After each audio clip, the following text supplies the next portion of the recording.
Hey guys, I'm Nisa Homey. Today I'm sharing a healthy Malai Matar curry recipe. This Malai Matar curry is dairy free and vegan. A perfect healthy side dish to have with roti or with rice. So without wasting much time, let's get started with the recipe. I'm using 300 grams of shelled green peas. Since green peas are in season right now, I'm using shelled green peas.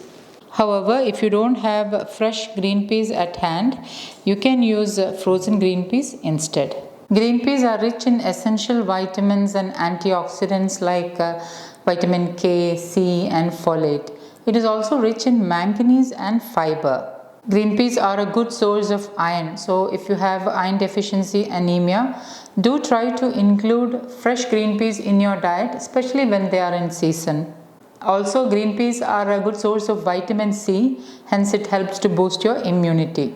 I'm soaking 10 to 12 cashew nuts and I'm going to keep this aside. To make the sabji, I'm heating a heavy bottomed wide kadai with 1.5 tablespoon wood pressed groundnut oil. Instead of wood pressed groundnut oil, you can use any wood pressed oils of your choice. Remember that wood pressed oils has a very neutral flavor and taste.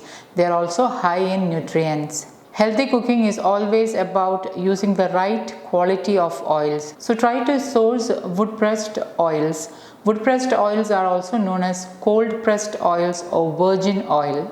Once the oil is heated, reduce the flame to the lowest and add in 1 teaspoon jeera, also known as cumin seeds, half teaspoon mustard seeds, and once it splutters, add in 1 chopped onion, medium sized onion. Give it a stir and allow the onions to saute until it turns transparent or light pink in color.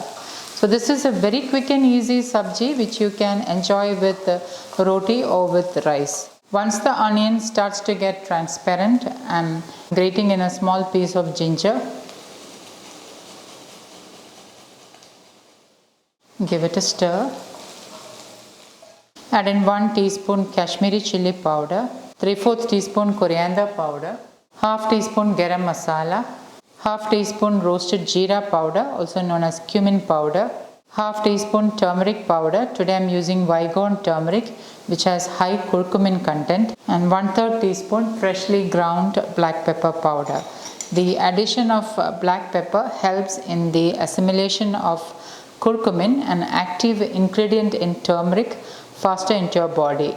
So when you're using turmeric, make sure you add at least a fat pinch of black pepper powder. Now give this all a mix. Remember, the flame is on the lowest, and then add in the green peas. Give this a mix.